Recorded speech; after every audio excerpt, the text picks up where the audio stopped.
Friends, my kitchen my રેસિપીમાં આપનું સ્વાગત છે।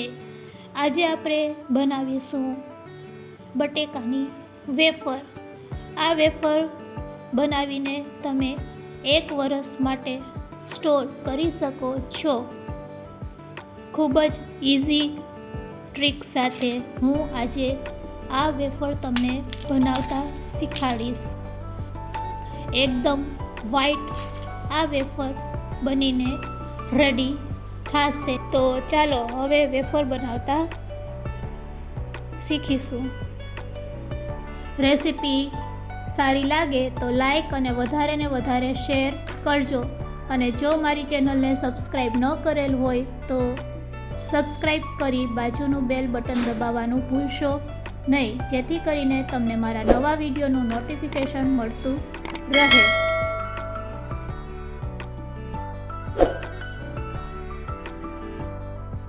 જ્યારે પણ વેફર બનાવો ત્યારે બજારમાંથી આ ટાઈપના મોટી સાઈઝના બટેટા પસંદ કરવાના। અત્યારે આપણે 3 કિલો બટેટા લીધેલ છે। હવે પીલરની મદદથી સૌપ્રથમ આપણે બધા બટેકામાંથી છાલ દૂર કરી લેશું। છાલ કાઢેલા બટેટાને આપણે પાણી ભરેલા એક વાસણમાં એડ કરતા જાશું। તો પાસે આ રીતે એક પાણી ભરેલું વાસણ રાખવાનું, છાલ કાઢેલા બધા બટેટા તેમાં એડ કરતા જાશું। તો આ રીતે આપણે 3 કિલો બટેટાને સૌપ્રથમ તેની છાલ કાઢી લેશું। તો બધા બટેટામાંથી આપણે છાલને દૂર કરી લીધી છે। હવે આપણે વેફર બનાવીશું। તો વેફર બનાવવા માટે આપણે સ્લાઇડરનો ઉપયોગ કરશું। તો આ પ્રકારનું જમ્બો સ્લાઇડર બજારમાં મળે જ છે। તો તેની મદદથી આપણે આ વેફર પાડીશું। આ રીતે ઊભું બટેટું પકડી અને તેને સ્લાઇડરમાં ચલાવીશું। હળવા હાથે આ રીતે આપણે બધી વેફર તૈયાર કરીશું। તો સ્લાઇડરની મદદથી 3 કિલો બટેટાની વેફર પાડતા ફક્ત 10 મિનિટ જ લાગે છે। તો ઇઝીલી આ ટાઈપનું સ્લાઇડર હોય તો બટેટાની વેફર પાડતા વાર લાગતી નથી। સ્લાઇસ પડી ગઈ છે।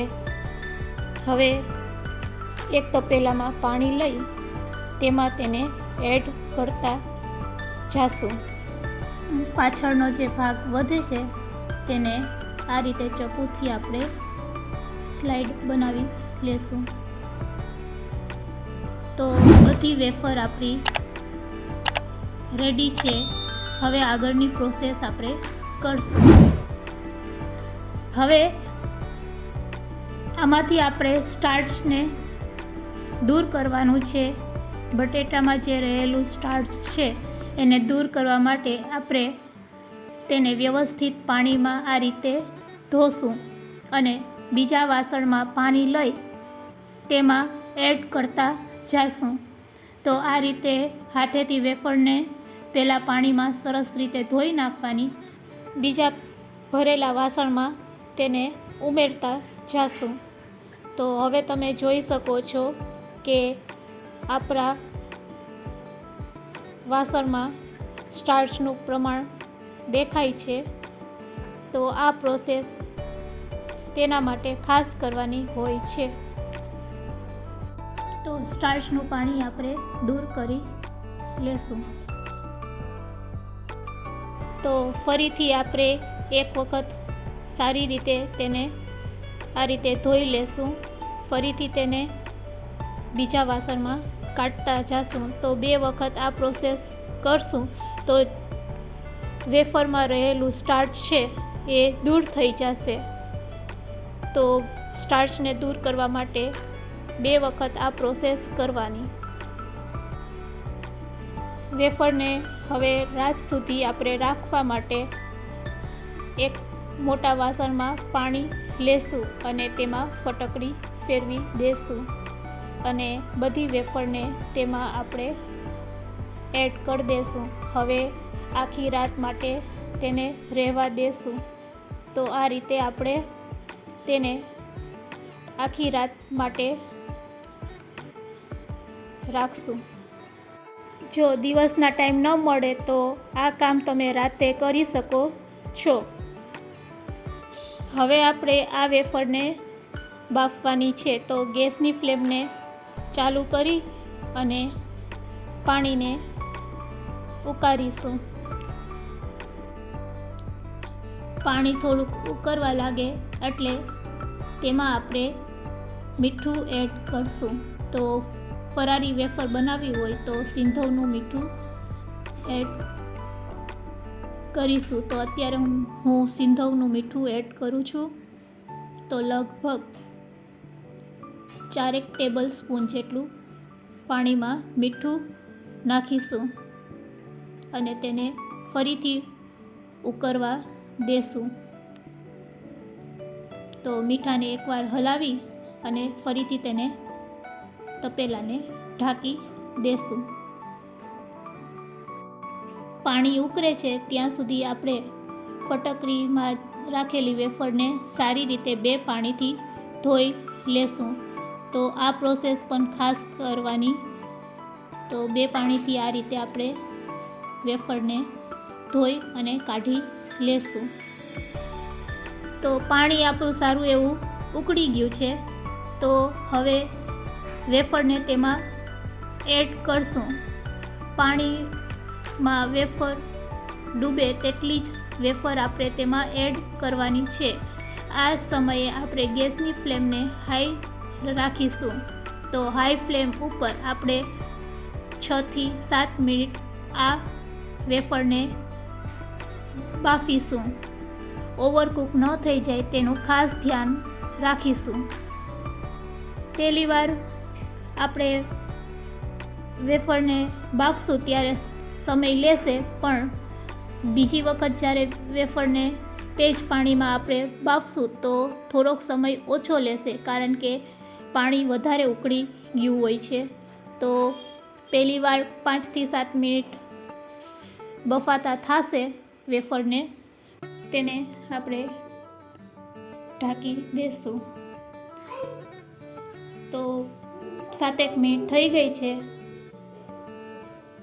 અને વેફર આપણી સરસ બફાઈ ગઈ છે. તેને ચેક કરવા માટે આ રીતે હાથેથી દબાવશું.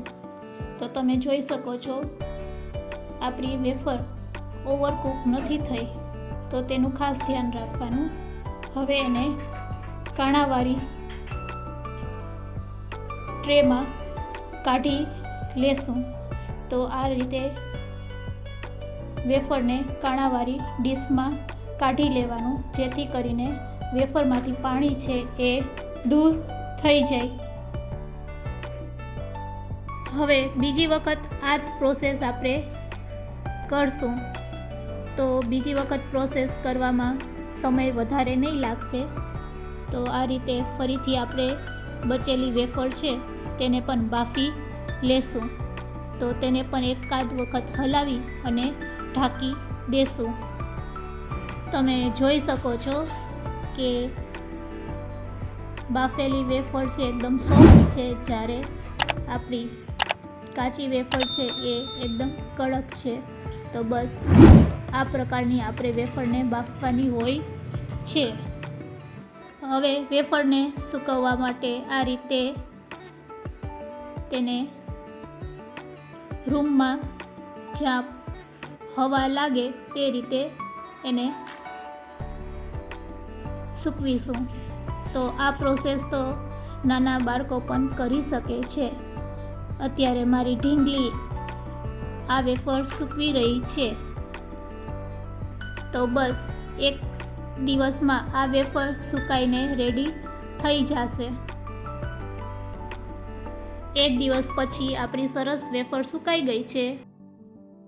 જ્યારે પણ ક્રિસ્પી વેફર ખાવાનું મન થાય ત્યારે તળી લેવાની. 15 સેકન્ડમાં વેફર રેડી થઈ જશે. તો બજાર કરતાં ખૂબ જ સસ્તી અને સારી એવી વેફર ઘરે જ બનાવો.